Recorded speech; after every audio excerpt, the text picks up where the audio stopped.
hermanos, bienvenidos a Vive la Palabra. Continuamos con nuestro plan de lectura bianual y en esta semana nos toca ver el pasaje de 2 de Reyes 9 a 16, donde veremos los últimos días del reino de Israel y cómo la casa de Judá tampoco va por buenos pasos. Y para ello veremos 5 aplicaciones que nos ayudarán a recordar lo que veremos esta semana. En primer lugar, quisiera llamar tu atención a que Dios cumple su palabra. Dios cumple su palabra. Comienzas la semana leyendo acerca de un Jehú. Y Dios le promete que él será el rey en Israel. Pero ya existe un rey.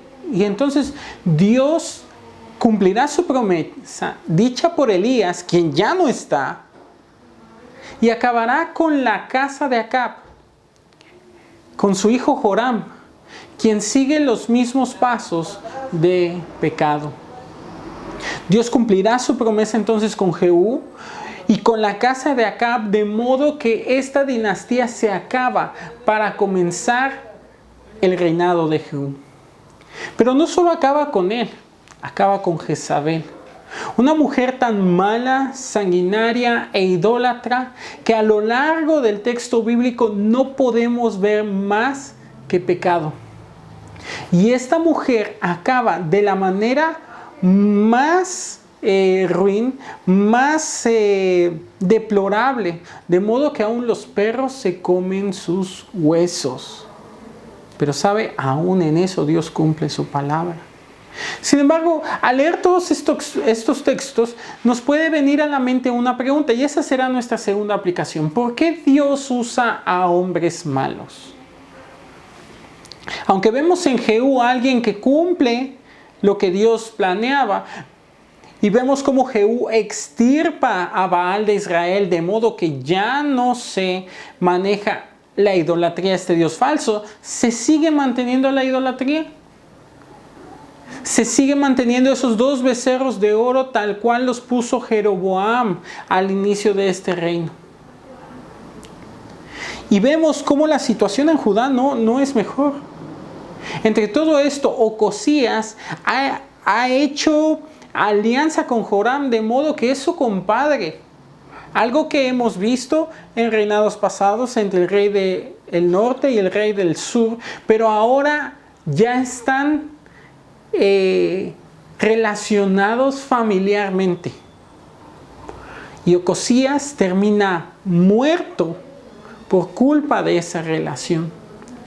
De tal modo que aún avanzando en nuestra lectura esta semana nos encontraremos con una mujer que, si habíamos hablado de Jezabel, ahora nos encontramos con Atalía.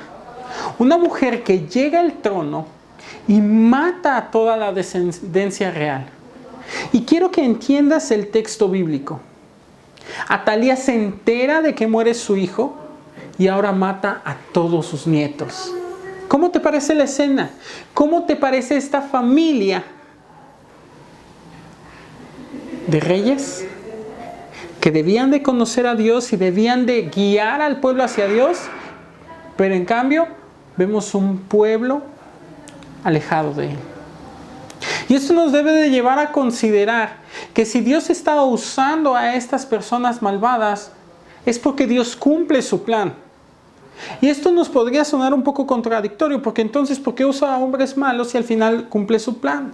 Bueno, en la lectura encontraremos a 2 personas, Joiada y Josaba, quienes son también parte de la descendencia real, siendo sacerdotes, y protegen al niño, Joás, uno de esos nietecitos que Atalía iba a matar.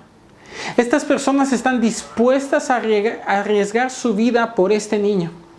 Pero ellos tienen la perspectiva correcta. Él es un hijo de David. Él será el rey de Judá. ¿De dónde podría provenir esta valentía y este deber de cuidar de la descendencia del rey David? Pues no puede provenir de otra cosa, sino de entender que de un hijo de David nacería el rey el rey prometido, el Mesías del cual hablaban los profetas. Por lo tanto, la esperanza no está en ese niño rey Joás, con 7 años gobernando un reino, sino en uno que vendría y arreglaría todo este desastre.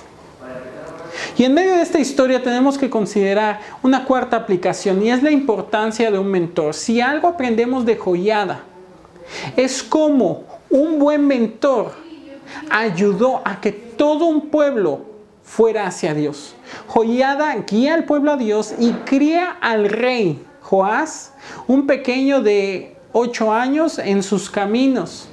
De modo que Joás, al crecer, tiene interés en el templo y busca que los sacerdotes también tengan interés por ese templo.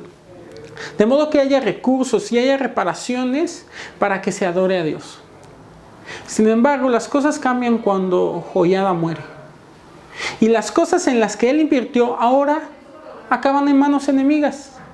En vez de Joás seguir confiando en Dios, toma los tesoros del templo. No solo que él había invertido, sino que sus padres y sus abuelos habían invertido. Y ahora los deja en manos enemigas para que él no se meta en problemas. Pero aún esto no lo salva. Joás termina muerto por dejar esos caminos. Te invitaría en esta fascinante historia a estudiar también el pasaje de Crónicas paralelo para ver cómo esto está estrechamente ligado a cómo él sigue o no a Dios. Porque el texto nos dice que Joás siguió a Dios todos los días de la vida de Joiada. Y eso nos debe de poner a pensar, porque aunque hemos hablado en la cuarta aplicación de la importancia de un mentor, la quinta aplicación nos lleva a los pasajes que restan de la lectura de esta semana. Y es una serie de vidas que manifiestan a quién siguen. Joás siguió a Dios porque seguía a Joiada.